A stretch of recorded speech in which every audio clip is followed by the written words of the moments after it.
Hello, hello, hello, everybody. Welcome back to the Reality Recap. I'm your host, Queen E, and I'm not only sick because of the weather, I'm sick because of whatever the hell is going on in Denver. Are y'all okay? I'm going to take this opportunity to apologize to everybody who is currently experiencing the dating scene in Denver. I am so sorry. Because if this show is any indication of what y'all are going through a lot, okay? Before I get into it, please make sure to like, comment, share, subscribe, do all those lovely things. And also follow us on TikTok and on Instagram at Reality Recap Pod. And for your information, you can listen to us ad-free on Apple with Apple subscriptions, baby. I have a lot to get into. Hopefully you guys are not going to be bored of my voice because I will be yapping a lot today. We're going to start with Allie and Anton. They are one of the couples we barely got to see, but Allie is very soft-spoken but presents very edgy. She said you probably could ask a therapist and they tell you that it's a defense mechanism to keep people away from her. She's connecting with Anton, who is from Russia. He was concerned if people were going to be interested in somebody from Russia, but these two actually connect on both being immigrants. She's Brazilian, he's Russian. He opens up about having a rough upbringing because of the tensions over in Ukraine. He has ties to Ukraine. So yeah, his childhood was quite tumultuous, but since coming to America, he has made a name for himself. He has accomplished a lot of things. And so he's very proud of the journey that he has been on. When it comes to relationships, they both say that they're trying to be the change in their relationships because they didn't have the best examples of love growing up. So they want to be that example for their children. Now, that's the most that I remember from their interactions because production doesn't really want to show us their relationship. It's like we got a 1 minute montage of different dates that they apparently were having. We don't know because we didn't get to see them. And then boom, they say they love each other and then they're married. But anyways, at the reveal, I'm not going to lie to you guys. My concern was attraction, right? We didn't really get to see most of their interactions, so I was wondering, is she actually going to be into him? But at the reveal, it seemed like she was. Initially, she did give him the cheek and they were doing little baby bird kisses, but after a while she was leaning into the physical a lot and she was very comfortable being around him. She even burped in his face. I don't know if that was comfortability or nerves, but he joked and said, "Oh, you gave me the ick, but please." He is so enamored by her. Now, I saw some people online talking about whether or not she was more into him than he was into her. And I wasn't sure, but there was a moment where she was looking back at him trying to have that last look. And he immediately turned for a bottle to pour another drink for himself. And I'm like, you don't see this gorgeous girl staring you down, trying to say goodbye to you? Like, are you serious? And another thing, I don't recall him getting on one knee. I don't recall him proposing for a second time as they typically do. I don't know if the producers tend to prompt that, but this season there was a lot of that. There was another guy, well, let me not jump ahead, but there were a few people who were like fumbling before they even did the whole proposal thing. I don't even think they did it at all. But my concerns were quelled. It does seem like she is into him, and this is the last we're going to see them until they're over at the honeymoons. The next couple we're going to talk about is Joe and Madison. So Joe has been out of the dating game for 5 years. I'm not quite sure how long ago it was, but in that 5-year relationship, he got very comfortable being in a relationship, obviously. And so he admits he's kind of awkward now when it comes to dating, and boy, does it show. He's talking to Madison. Madison thinks that the perfect date would be karaoke and 7-Eleven. And she was looking for Joe to add in a little bit more like, oh, what else do you think that we could do on a date? And he was just drawing blanks.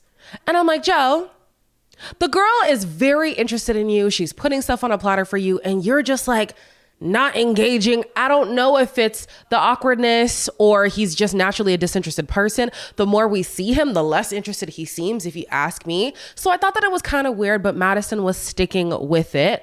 Then she discovers that, you know what, we actually haven't been talking about a lot of deep stuff. I want to, talk about this big thing that's happening with me, right? When the cast reveal came out, we did talk about Madison having a condition where her eyesight is deteriorating. She's not sure when she will go blind, but it is something that will likely happen in the future. It could happen in a year. It could happen in 20 years. It could happen in 80 years. We don't know. She says that there's people who are younger than her who have worse vision, and there are people in their 90s who only just lost their eyesight. So it's not a sure thing that she'll go blind very soon, but that's why the process was very intriguing to her, because she wants to fall in love with somebody sight unseen. So you could see Joe's gears just going. Like, he's unsure if this is something that he wants to deal with. In this conversation, though, he did come around, and we have seen people hear big news and they crash out a lot more than Joe did. But Joe was like, you know what? My feelings for you are not going to change just because you have this condition. I do wish, though, that he took some time to lament on things, because as we see him in the show, I think it is a bigger issue than he wants to admit. But he said, I still love you. She says, I love you too. He proposes. She says yes, right? At the reveal, they were both very pleased with what they saw, right? They kept saying, oh, I'm so pleasantly surprised. I'm pleasantly surprised. And I'm thinking, you know, from her, it sounds genuine, but from Joe, it sounds a little sus. Then he opens up about the fact that he typically is not into bigger women, right? You know, she's not even as big as me, child, but she's a little thickums, right? And he isn't used to that. He doesn't tell her, though. She asks point blank, what is your type? And he's like, a variety. Listen, that's BS if I've ever heard it. I know that there are some people out there who definitely do not discriminate. Anybody can get it, baby. But most people, they have a type. And he literally exposes the fact that he has some sort of a type. And if it's not a type, he has a certain physique or aesthetic that he's typically attracted to. And he didn't want to admit that because he didn't want to hurt her feelings. Thank you for safeguarding her feelings. But also, if you are going to marry this person, I do think that you owe them some kind of honesty. And I think attraction is going to be a bigger issue for them than he wants to make it seem. We finally meet Edmund. Now, I want to make an amendment to things that I said about Edmund, because I was coming at him for being a booger picker. I actually ain't got it. I don't have a problem if you're a booger picker, whatever, child. Like, we're humans. It's something we do. Booger eating, though, that's very childish. And I know a lot of people have been pointing out a lot of childish behavior coming from Edmund. And it's really hard to look past an admission that, like, you eat your boogers. It's just, at your big age, I don't know. Which begs the question, is Edmund the way that he is because of the things that he's gone through? And we are going to talk about that. Or is there a diagnosis there that maybe he's aware of and he hasn't told us? Maybe he isn't aware of at all and we are just perceiving it. Maybe the show knows or the show didn't know. So it was very hard for me to have commentary on him, just because without trying to diagnose him, I do think that there is a diagnosis that we should be aware of when talking about Edmund. So how I'm going to do this is, because there hasn't been a diagnosis made known to us, I even went online to see if anybody was talking about it, to see if he was talking about it. I didn't see anything. I'm going to speak as if there isn't a diagnosis to be aware of. Okay? So Edmund is in the pods with Calibria. Calibria is a gorgeous girl. I kid you not, I would have never put these two together. I know it's supposed to be Love is Blind. Oh, looks don't matter. We know they do. But I would never put these two. I think I referred to him as Urkel. It is giving heavy Urkel and Laura vibes. Like, what the heck is this? And to be clear, I mean Steve Urkel, not Stefan Urkel. Steve Urkel. Okay. So they're talking about like traditional relationships and stuff. And he says he's more traditional. She says, no, I've worked too hard to make a name for myself. I've put too much into my education. I'm not just going to now become a stay-at-home mom or somebody who's just the wife of. I want to still go to work and still show up as an equal partner in my relationship. Now, I'll be so honest. I don't want to say there's an issue with wanting to do the whole 50-50 thing. If that's the dynamic that works for a relationship, then that's a dynamic that works. The only issue that I have, though, with Calibria is she throws in a bunch of hypotheticals. She is the embodiment of would you love me if I was a worm, you know?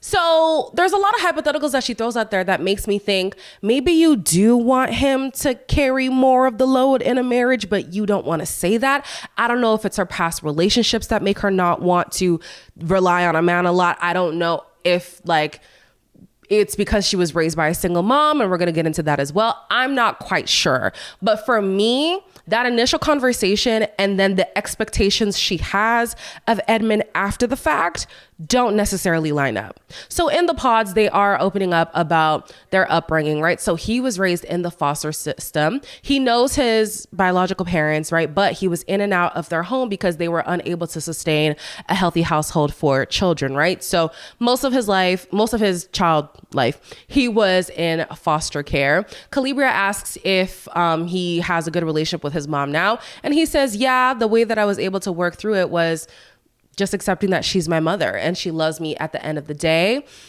I wonder if a part of that is just going along to get along. I'm not quite sure that this is something that Edmund has actually decided to unpack, because going through the foster system for a lot of people can be traumatic, you know, and to now face the person who put you in that situation, or, you know, like, due to unfortunate circumstances, you had to go through that. It's hard to just be like, oh, they're my mom, I know they love me. I think there's more to that. Maybe he doesn't want to get into it. And so I feel like his upbringing does play a part in this infantilization. Like, he's very childlike in so many ways. Like, outside of the burger eating, y'all, there was a time where he was laying down, kissing the floor, doing all kinds of turtle spins or whatever. And he was kissing the floor because he said he hasn't been kissed in a long time.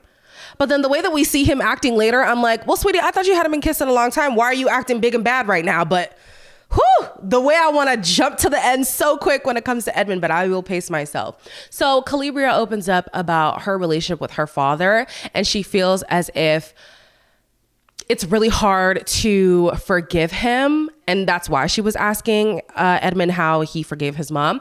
But it's really hard for her to forgive her father, because how can you be present, or be alive actually, and not present? So she feels as if she's mourning somebody who's not even dead. I personally will say, now, this is not coming from experience, so this, absolutely take it as a grain of salt. Don't even take this as advice to anybody. This is me just thinking. I'm hypothesizing things, right? I feel like if there are such heavy feelings to where you feel like you even have to mourn this person who was alive, this person who seemingly doesn't want anything to do with you, then I think it's okay to not be ready to forgive them. It's good that she wanted to ask and maybe get some kind of inspiration to want to forge a better relationship with her father. But if she's not ready for that, that's okay. My belief is they are the parents. They are the ones who have to step it up for their children. If their children decide to take that first step, that's up to them. But I don't think it's a child's responsibility. If you ask me, I don't think it's a child's responsibility. So if she's not ready to forgive her father, that's her business. But anyways, these two keep talking and talking. Edmund is showing a lot of erratic behavior in the pods. I feel like some guys, it's getting on their nerves, but other guys, they say that Edmund is mature. So maybe they're seeing a side of him that we're not privy to seeing. Even Calibria, she's like, I feel like he is in tune with his emotions to the point where I feel like he will protect my own emotions. I feel like although he isn't that typical masculine man, he is able to step into that alpha role when need be and protect me and stuff. And so that's going to be the determining factor in her deciding to accept his proposal once he proposes. Even at the proposal, it was this big that came out of him. And I'm just like, oh my gosh. So fast forward to the reveal. I thought immediately this girl was going to cut and run.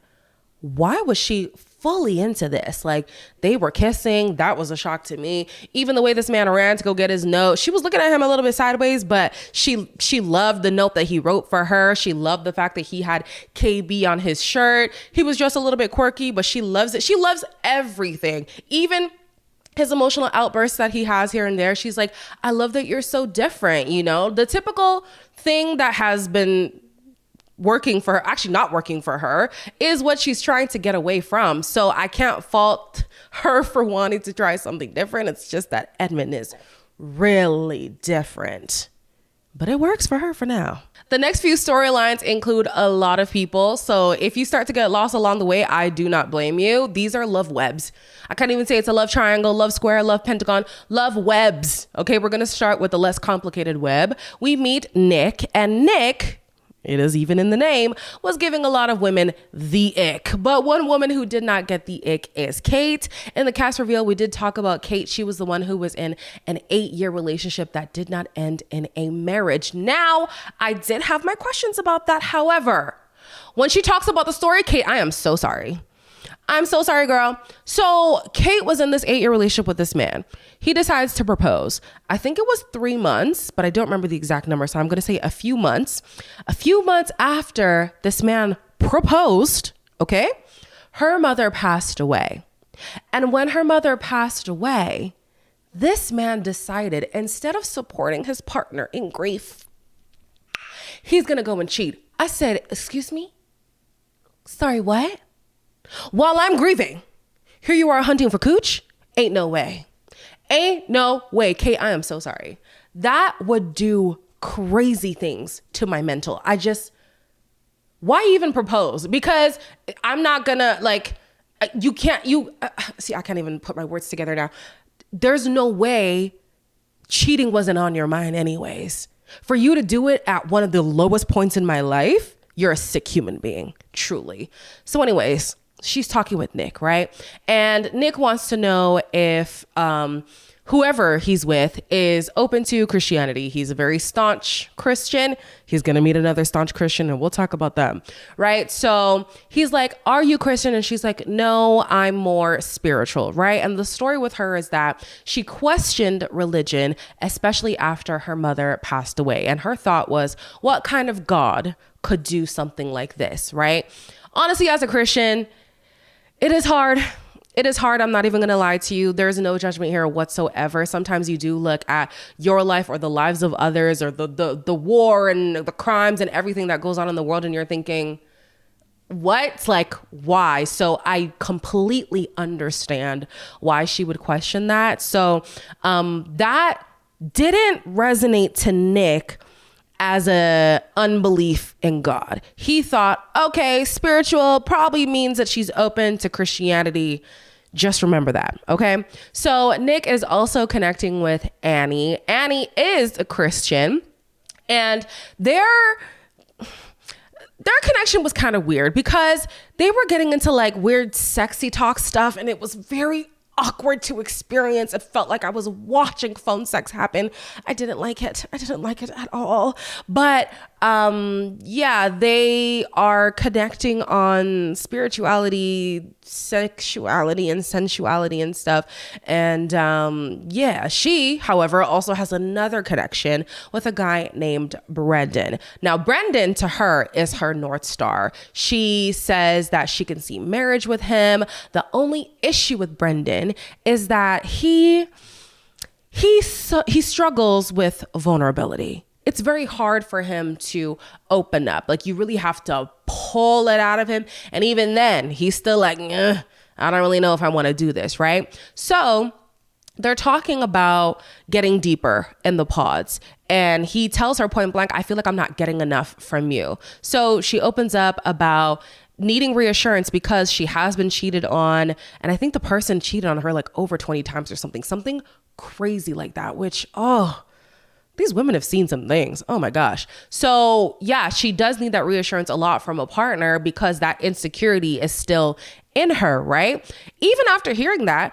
Brendan is given the opportunity to get vulnerable. And he's like, see, I just don't want to put too much of myself out there in case anything happens, you know? Like, I don't want to become vulnerable and then I don't get picked.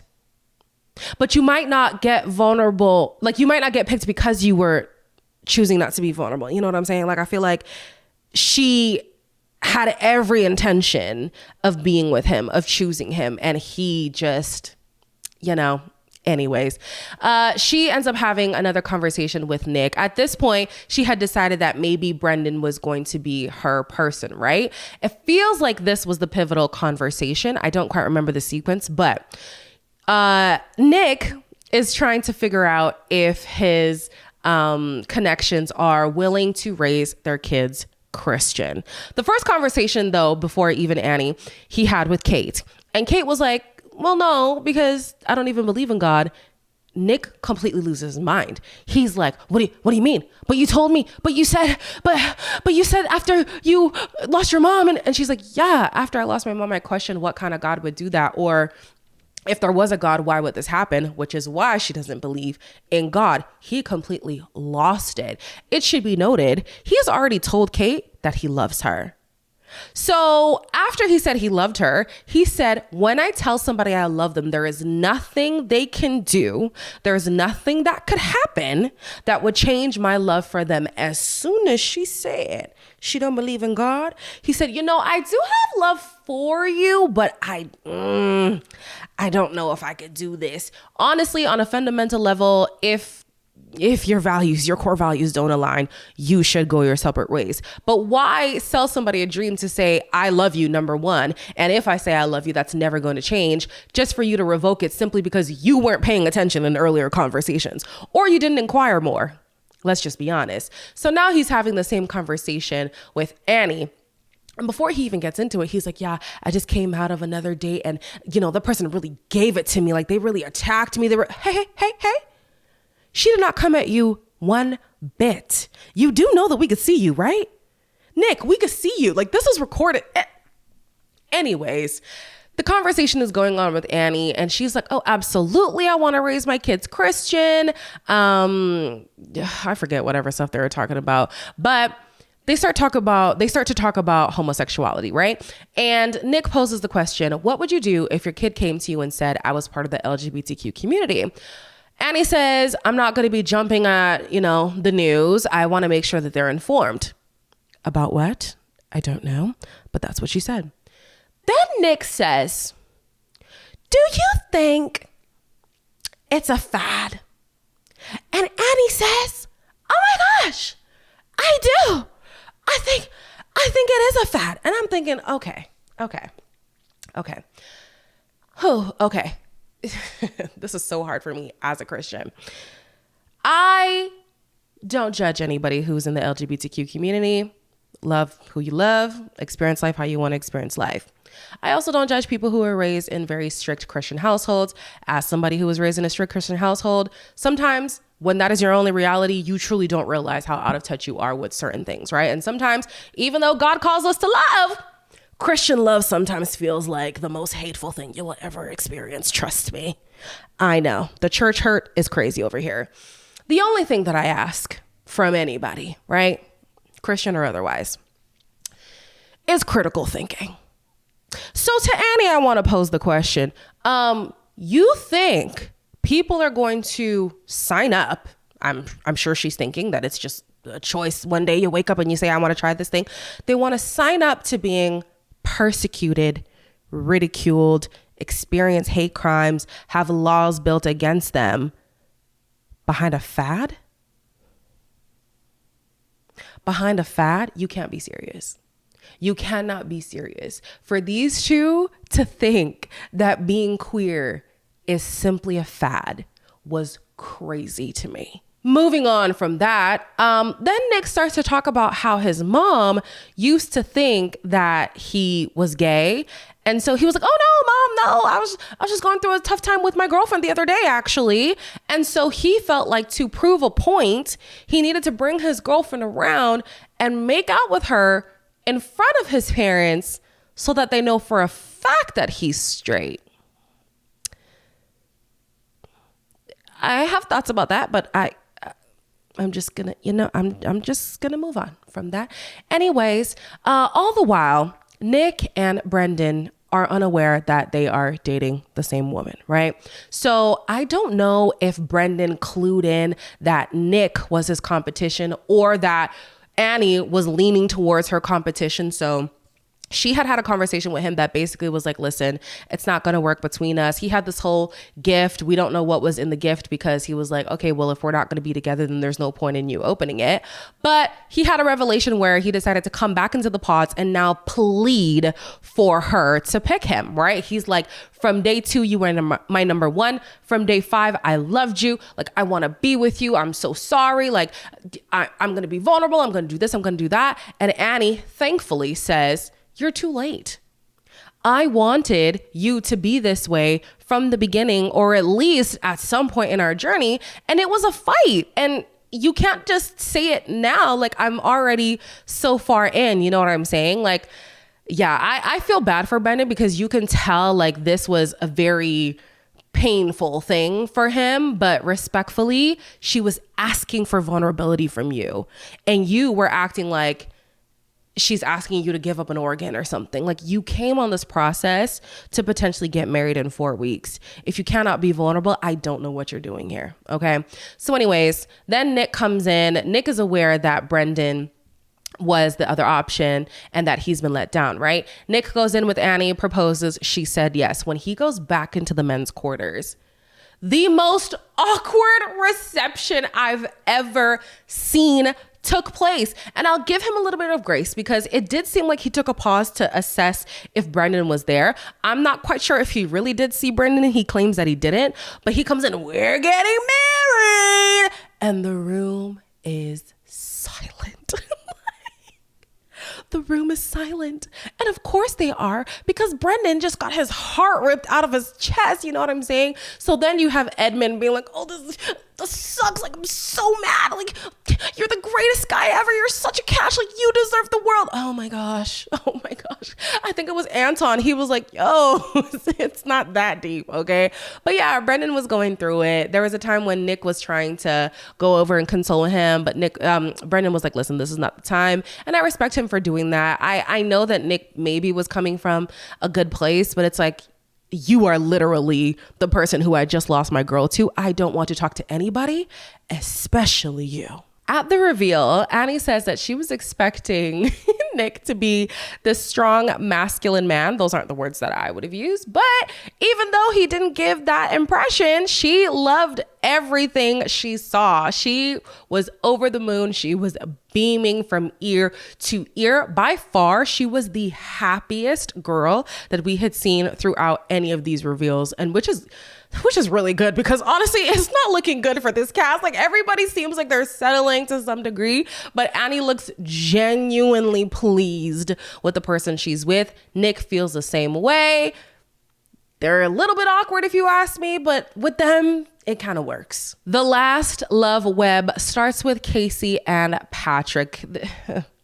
This whole little storyline is quite interesting, okay? So Casey is a blonde woman who feels like there's always another beautiful blonde woman on the horizon ready to take her spot, but she is very aware that she's quite attractive. She says that oftentimes she's judged for her looks, and that's why Love is Blind is a great process for her. She is dating Patrick. He feels like he's also judged for his looks.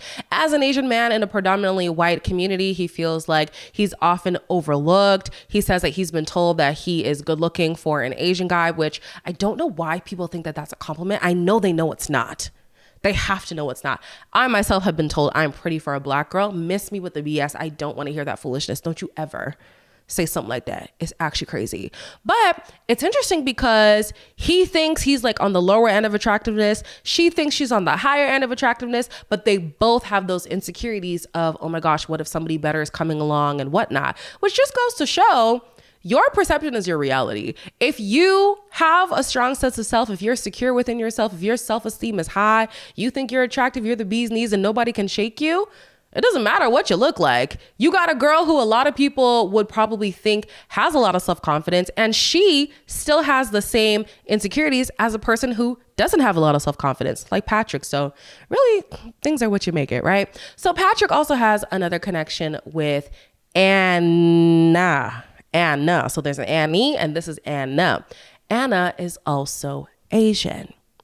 The problem with these two is they typically don't date Asian people. So they're in the pods being like, oh, who do you date? Oh, I typically date white people. Oh, Interesting. What about you? Who do you date? Well, I also typically date white people. Oh, interesting.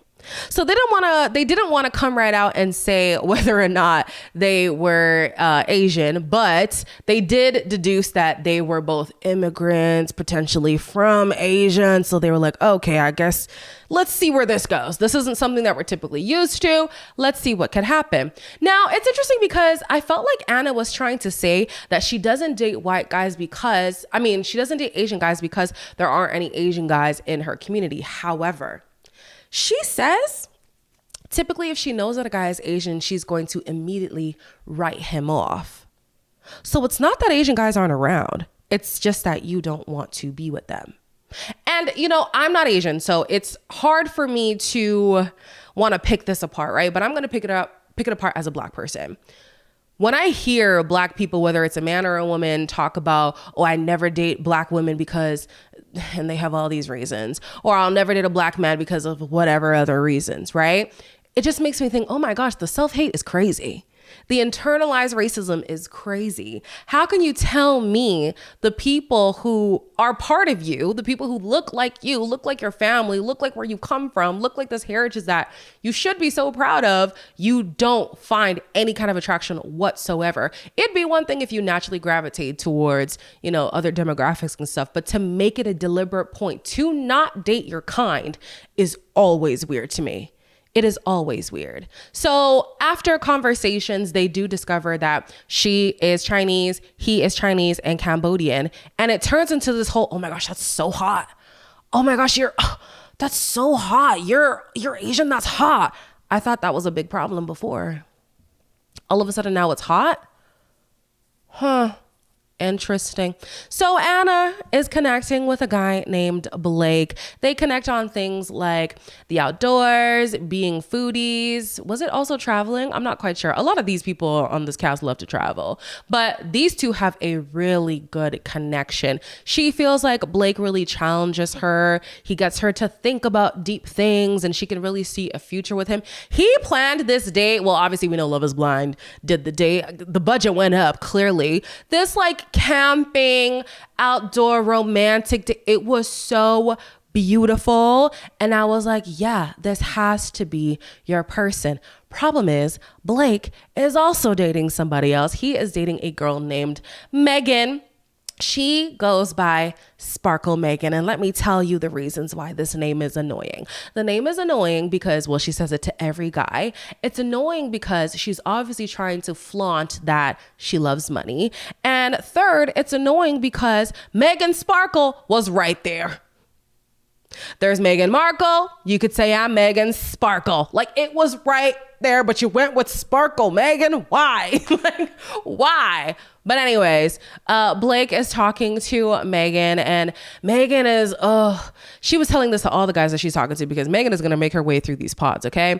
I once dated a guy who was almost a billionaire. I am going to Lake Como with this couple, and their venue for the wedding was $400K. I have this kind of car. I have these kind of businesses, and just talking about all these things about money. But then she's also trying to flaunt, she's trying to front money ain't a big deal, even though she brings it up a lot. So yeah, that's going to be the trope with Megan. She's also talking to a guy named Mike. Now, Mike, she likes because Mike is very put together, in her opinion. The reason why she believes Mike is put together is because he has businesses. He's an affluent guy. Apparently there's some tea on that, child. The streets have been saying that his affluence is from scamming. So apparently he is in real estate, like he said that he was, but he doesn't pay people who he receives services from. That's what the streets said. I think Storytime with Ricky was the one who broke that story. You know, she gonna get down to the nitty gritty when it comes to the Love is Blind tea. So yeah, it's giving fraud, right? The fraudness continues with this man because they're talking about traditional marriage roles, right? Traditional gender roles, sorry. And she says she's down to be more traditional. That's okay. And he's like, oh, that's great because I would hope you don't have an issue with me leaving dirty dishes on the island. Mind you, not even on in the sink or in the dishwasher, on the island. He then also makes comments that he can't wait to get married because he doesn't want to cook anymore. And he's tired of doing the grocery shopping. He wants a woman to do that. I'm already getting the sense that this man is going to be like the type of men who weaponize incompetence. That's what it's giving. Yeah, that's what it's giving. So Megan is going back and forth and forth and back and back and forth and forth and back. She's maintaining all of these connections for the most part, right? Oh, I didn't even mention the third one. Her third connection is a man named Jordan. Jordan is a single father. He says that he has a few tattoos. He has a lot of tattoos. I think that he was also trying to play it down because you can tell that Megan does like a clean cut, classy, sophisticated kind of guy. And based on aesthetics, she might not think that about him. So I do think that's why he was trying to play down the amount of tattoos that he had, right? It is to be noted that the son is going to be very important in these two these people's story, right? So his son is about 6 years old, I think he said. And at 2 years old was diagnosed with type 1 diabetes. Obviously, that's very difficult for anybody, let alone such a young child. Megan is like, well, my dad died from type 1 diabetes. And I was watching one of my friends do commentary on this, and she said, as somebody who has an autoimmune disease, I need people to stop telling me who they know in their life who has passed from said thing. It's not as comforting as you think that it is. And I thought, oh, wow. You're right. Like, why would you want to hear that? Oh, yeah, I know somebody who died from this thing. Like, yeah, I get that you're trying to relate, but maybe not that way. So because her dad passed from type 1 diabetes, right? She feels like this is a sign from her father. They both opened up about having lost their dads, and they wanted to reconcile before their dads passed away. And unfortunately, that wasn't able to happen, right? And so after the fact, they've been having to unpack certain things. And Megan believes that her dad sent Jordan into her life as a sign. There's a reason why she's connecting with a man who has a child with type 1 diabetes. This child is going to be so present in the relationship. They talk about the kid so much. Sometimes I question, would they be together if not for the kid? I'll be so honest with you. She wanted a guy who was more affluent. She didn't want a guy who was a father. So for her to be so interested in Jordan in the first place is questionable because on paper, they don't work out. She constantly says our lifestyles don't match up. But because of the kid with type 1 diabetes, she's going to keep giving this a try, right?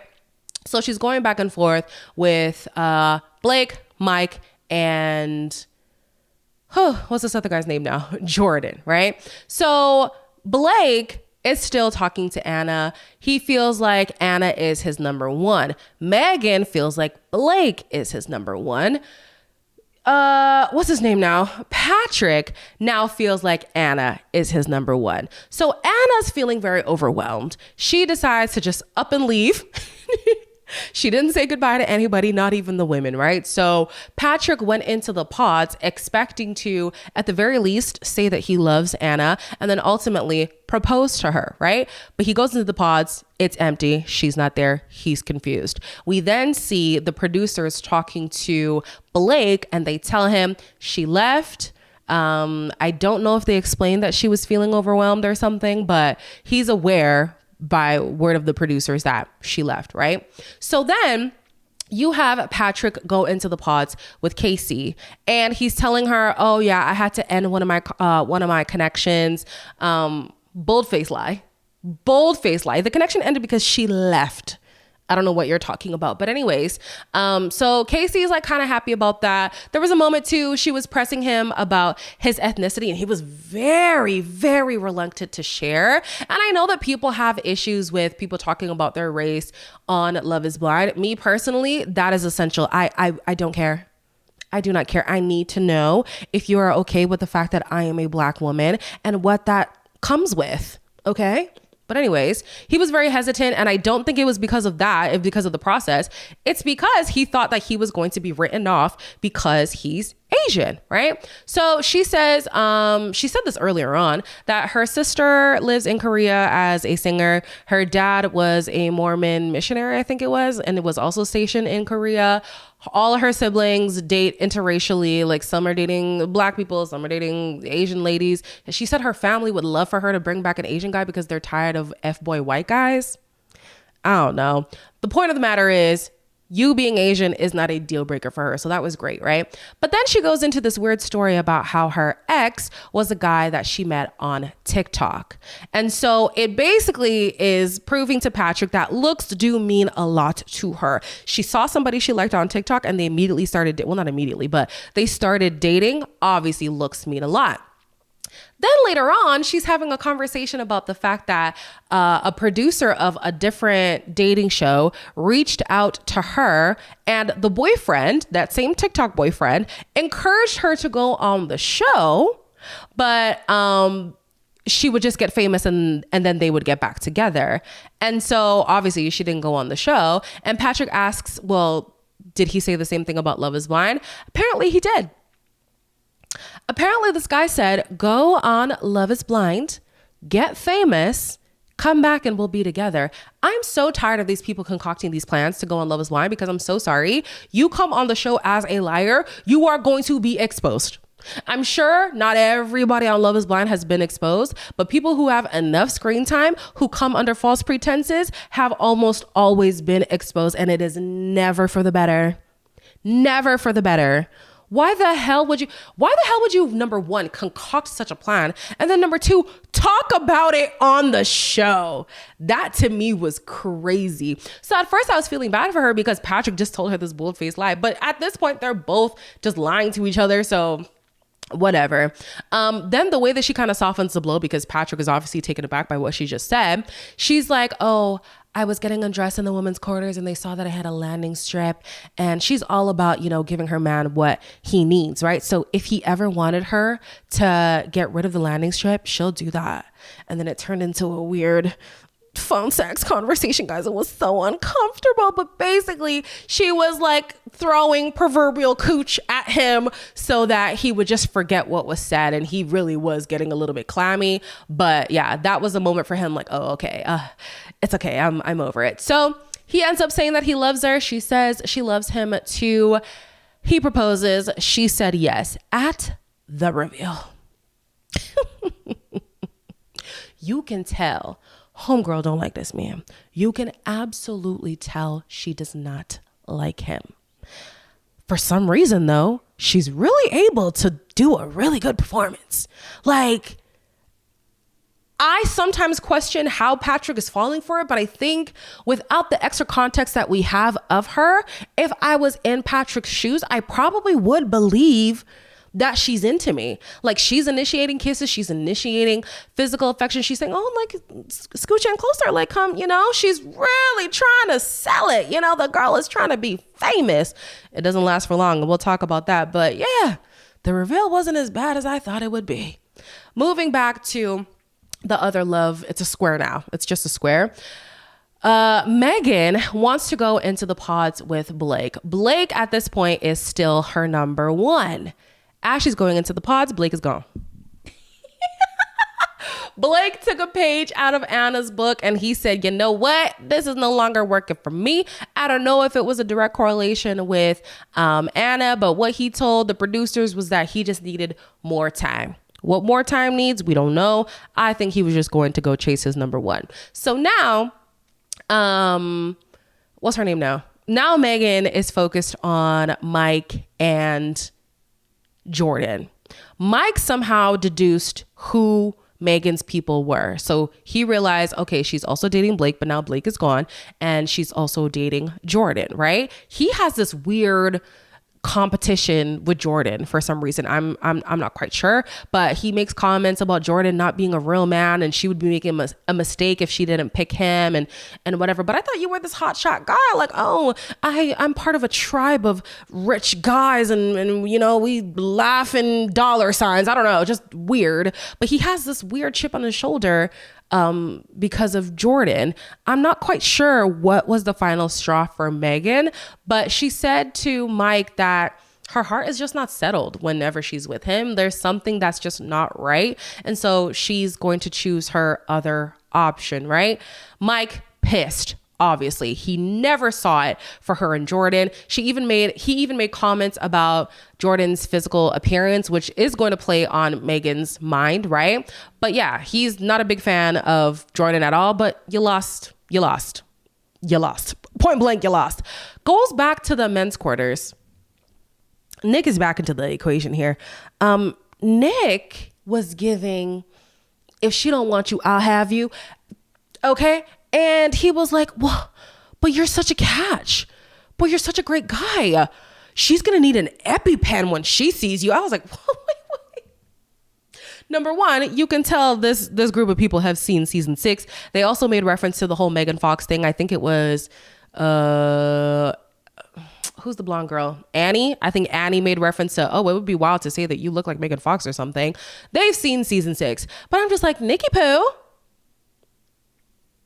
is giving, if you don't want him, I'll have him. Hey, moving on. She goes back to Jordan. She says, you know what? I know that this is a sign. I want to be a part of your family. I want to show up for your son. It's amazing that, you know, he has that story he has and I have the story I have and we're meant to come together, whatever. He proposes, she says yes, right? At the reveal actually went quite well. Like they were pretty physical right away. She was surprised at what he looked like. She didn't expect him to be so put together based on what Mike had said. And I'll give it to Jordan. The suit, good call. He looked good. He had a nice, was it fresh cut?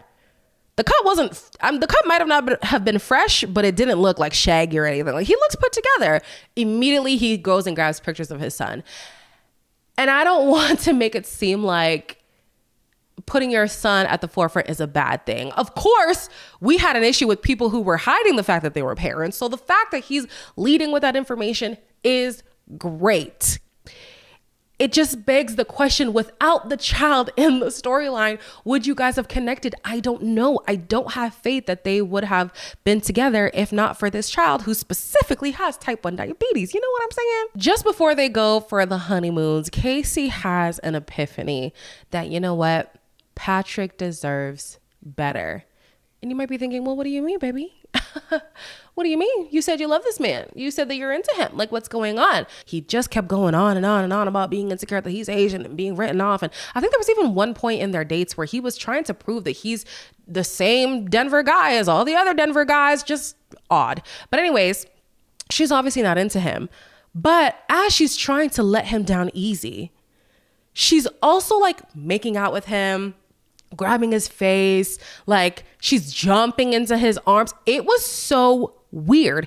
If you had no subtitles and no volume, you would think like she's absolutely enamored by this man. Like she's so in love with him, but she's trying to end it. And he's confused. He's like, okay, we don't have to go to Mexico. We could just take things slow. And she's like, no, I don't want to take things slow. I think you deserve better. I think, you know, and he's like, yeah, no, like maybe we can get to know each other outside of the process. No, we don't have to do that. You know, I just don't want to hurt you. And I think that listen, when somebody tells you you deserve better, believe them.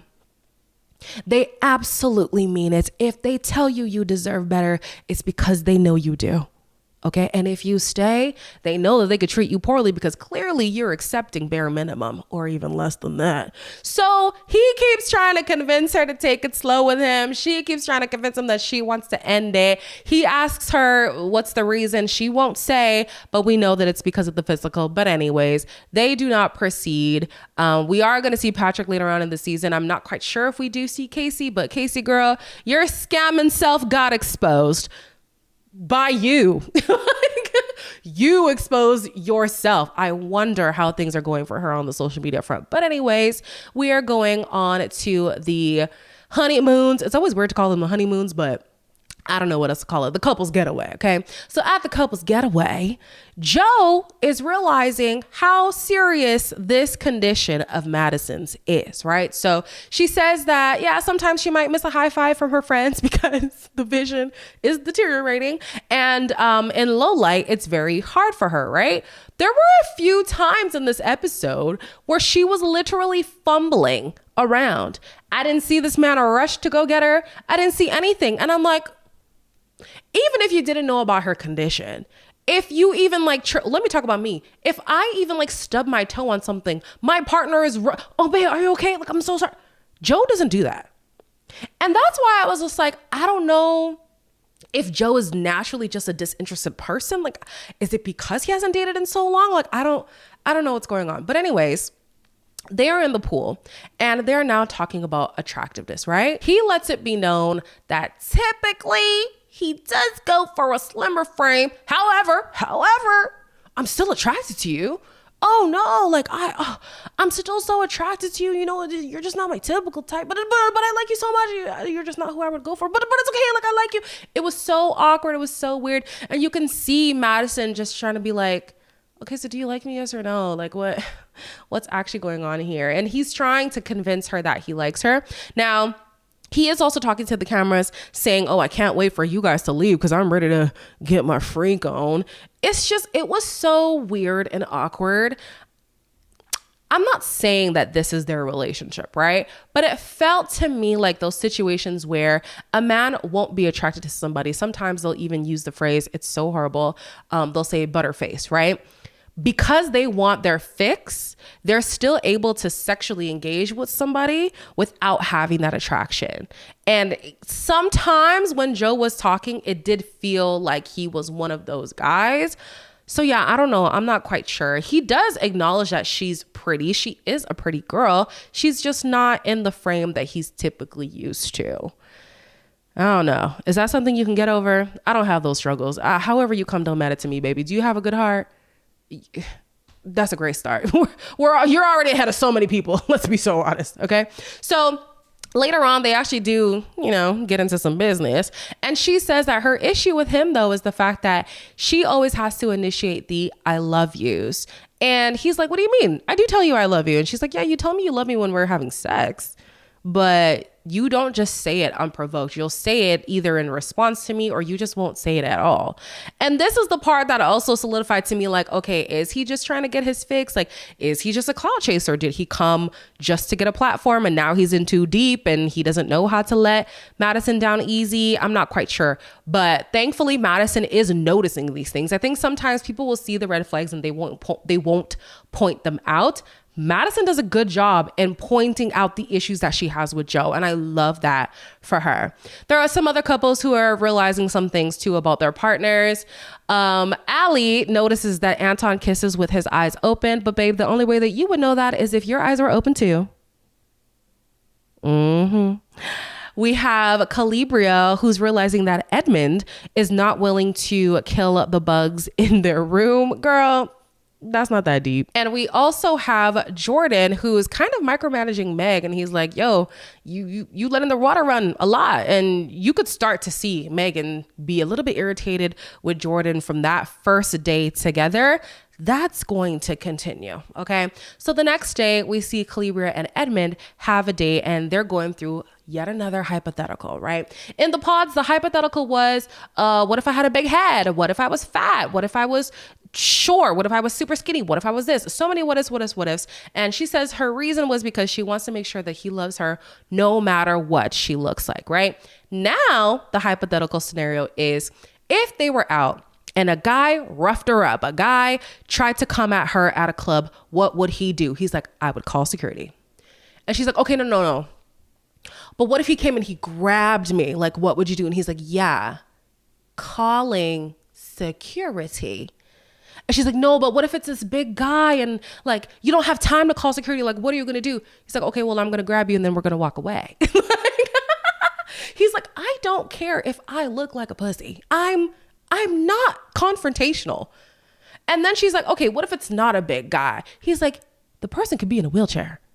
I'm not confronting them. I don't care. And I'm looking at Calibria confused because in the pods, he didn't give alpha male, super protector, all this kind of stuff. Like, he never gave that. He gave very childish, and you love the fact that he was so different. Now you're shocked at this hypothetical situation that falls in line with the guy that he showed you he was even in the pods. Why are you shocked? From the beginning, I know this phrase to be an African phrase. If anybody else knows, then yay, we're all in the conversation. From the beginning, this man was giving, I need a big mummy. That's what he wanted. And it seemed like in the pods, she was okay with that dynamic, but now all of a sudden she's not. That's interesting. At the couples mixer, we have everybody. Well, actually, I didn't see a single situation where somebody was like, oh, this person typically would be who I would go for, or, oh, I wish I had more time to talk to this person. Maybe we're going to see more of that later, but it was refreshing not to see somebody just gag over somebody who they're not engaged to, because it's always awkward to watch. But instead, everybody wants to talk about their sexcapades, right? So Calibria opens up first and she's like, yeah, I'm saving myself for marriage. It's only 4 weeks anyways. It's really not that long to wait. We have Megan, who's shocked at the fact that Jordan is so good in bed. She never expected this. Miss Girl, you telling me you be fooling with all these guys with all this money and they can't break your back properly? They can't give you that good? What's all that money for anyways? Huh. So yeah, she's shocked. She completely underestimated his sex game and he blew it out the water. Madison chimes in. She also says that sex is amazing. Allie said that she had planned on withholding sex, but it was hard for her to resist. And then it sounded as if they were trying to dub over Annie and make it seem like she said that they also had sex, but I didn't see her mouth move. So I don't believe that they had sex, okay? Then we pan over to the guys, and Edmund is really frustrated. Edmund is hearing that the guys are sexually active, and he's like, what? But why not me? Like, why do we have to wait for marriage? Like, he's actually starting to crash out, and some of the guys are trying to tell him, like, well, you know, it's only 4 weeks. Like, it's not that long. We've gone 3 months before. It's okay. It's totally fine. But he's like, but why? Like, we're getting married. Like, why should I have to? I've waited. I've never had to wait so long before. You're the same man who was kissing the floor because you haven't been kissed by a woman in a long time. Why are you not pressed about not having sex? Honestly, guys, can I say what I want to say? I didn't even know he got down like that. I didn't expect that Edmund was even getting nasty with anybody, let alone Calibria. But he showed me wrong. Immediately after I said that, this man grabbed the sunscreen, went over to Calibria, grabbed her feet, and was ready to devour her. I said, oh, okay, Edmund, I guess you do get down like that. Oh my gosh. So yeah, it was feeling a little bit awkward. And as he's rubbing her feet, he's rubbing people the wrong way. He's telling Madison, oh, why don't you go be with Joe? And she's like, oh, okay, not too much. And even Calibria was like, yo, watch your tone. Watch how you talk to people. It can come across wrong. And yeah, Madison was trying to play it off, but you could tell that she was annoyed at what Edmund said. Edmund is also getting under Annie's skin. He's chastising her for how she treated Brendan in the pause. He's like, Brendan was crying. Brendan was so distraught, Annie. Like, he was so sad. Like, how could you do that? And Calibria again is like, hey, watch how you talk to people. Like, that's not nice. Number one, it was probably a hard experience for her too, but also she now is engaged to somebody else. She doesn't need you bringing up her past at this point. So Annie's response to him was, I wanted somebody who was as enamored by me as you are by Calibria. At that moment, it seemed to sink in for him. But even if that wasn't the case, like, that's not your business. You haven't been invited to comment on my situation. How about you mind yours? Okay, mind yours. So Madison actually did eventually go and find Joe, but Joe is too busy being bromancing. He's too busy bromancing with Jordan. These two are like neglecting their wives, Joe more so than Jordan. At least Megan and Jordan are trying to have a little something, but she's being put off by some of the comments that he's making and stuff. Joe, at first I thought maybe the drinks were flowing a little bit too much at this bar. Then it was starting to look like maybe Joe would need a consultation with Shane. If you know what I mean, then you know what I mean. So yeah, Madison is clearly very annoyed because she's trying to connect with her fiance and her fiance can't be bothered. Then Jordan can't be bothered with Megan. There was another guy too who was in it that was just, I think it was Nick. I think Nick was starting to do it too. And so the girls are like, man, what is up with these guys? Look at Anton. And honestly, Anton is coming off as like the best fiance ever. Maybe it's because we barely get to see them, but when we do get to see them, he's doing so well. Like, he's very attentive to Allie. If she needs anything, he'll go and get it. There was a time where he was floating in the pool and she jumped into the floaty with him and they were just spending time together. When you see Allie, you see Anton. It's cute. It could be codependent. I'm not sure. We don't get to see enough of them to know, but like, he's always by her side, always like being very attentive. And so the women are like, dang, what's up with our guys, right? Joe gets the hint that, okay, he's being a nuisance. And he tells Madison that he's going to put himself in timeout, right? So he goes back to the,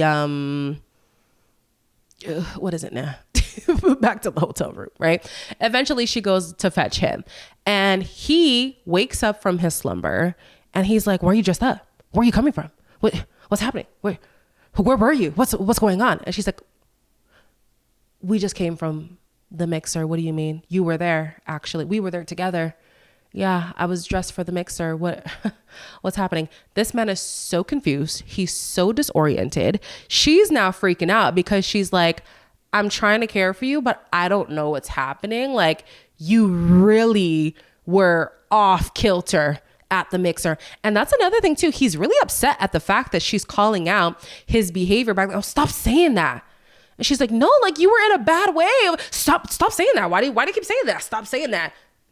You might have to talk to Shane. I don't know, Joe. But yeah, she's very irritated. She gets emotional. I did feel bad for her. But again, I do like the fact that she noticed bad behavior in Joe and she called it out. She's not being complacent. She's letting him know, yo, your behavior is unsavory. And the thing that's so scary too about Love is Blind that we don't talk about enough is really and truly how much these people are strangers. Like, we know this, but how would she ever know that this man would act this way when he's inebriated? How would she know whether or not he is dabbling into substances? She has to find this out the hard way. She feels trapped. You know, they don't have phones. Sometimes production makes you feel like you can't go anywhere or you can't end the relationship prematurely. So I felt so bad for her. We'll see if they're able to persevere through this, right? Then episode 6 ends with Edmund and Calibria. So again, with the what ifs, she is in bed asking who the top couple is, right? And they're going back and forth. She thinks that they're the top couple. I don't know why she would think that, but okay. So she thinks they're one of the top couples, right? And they're talking about not focusing too much on what people think about them. I think he was saying he doesn't care what people think. No. She was saying she doesn't care what people think about them. He cares. Yes. And we know he cares because they started talking about sex, right? And he's like, well, it's not fair that I'm the only guy who's not having sex. Hold on. Are you having sex with me for them or for us? What does us not having sex have to do with anybody else? Let's start there. Then this man goes into, oh my gosh, it was, I don't even know if I could fully explain to you what even happened. Like, you have to watch it for yourself. He starts spiraling. Mind you, he's actively rubbing her feet, right? This is a good gesture that he's doing, right? But simultaneously, he's spiraling about the fact that he's too nice. I'm too effing nice. I'm too effing nice. I'm too nice, right? While actively rubbing her feet. And he's basically insinuating the fact that it's unfair for him to do nice things and not get sex in return. To add insult to injury, Calibria talks about her past relationships and she's like, listen, guys have waited 3 months, 6 months, 9 months before. It's not that big of a deal. Like, clearly sex is very important to you. It's not that important to me. I've even had one night stands before. Oh, this sent him over the edge. How dare you give your body to men that you didn't care for, but you're not going to give your body to me, the person who you're going to get married to. Yeah, but Edmund, we're getting married in 4 weeks. What's 4 weeks? What is 4 weeks, really? This man is crashing out because he's not going to be able to bust a nut in 4 weeks. Sweetie, go to the shower and knock one out if you really need to. It was so scary. And then there was a moment where he starts laughing and then he goes back to crashing out. Again, I'm speaking as if there isn't a diagnosis that we need to be aware of, but I'd be hard pressed to think that there isn't something going on. Like, there's something going on. There's something going on. There has to be. Yeah, it was very unsettling. It also was unsettling the fact that he was going to weaponize his tears. And I felt like this in the pods, but because he was talking about something that was a little bit traumatic for him, I was like, you know what? I don't want to just assume that he's going to be weaponizing his tears. But in this conversation, he's like, oh, I'm about to cry. And you could see her now go into big mummy mode and want to put him into her bosom and comfort him because he's about to cry at the fact that he's not having sex. Girl, absolutely not. Calibria, why did I see Calibria in the trailer wearing a wedding dress? You cannot be serious. You cannot be serious. After all you've seen about this man, unless she's privy to the diagnosis that we don't have, you've seen this man, you co-sign his behavior to the point where you're willing to go to the altar. Even if she says no, you went that far with this behavior? Ain't no way. Ain't no freaking way. I'm concerned, but I'm also locked in. You guys let me know what you think about season 9 so far. Scary times in Denver, child. As always, like, comment, share, subscribe, and I will see you in the next one. Bye.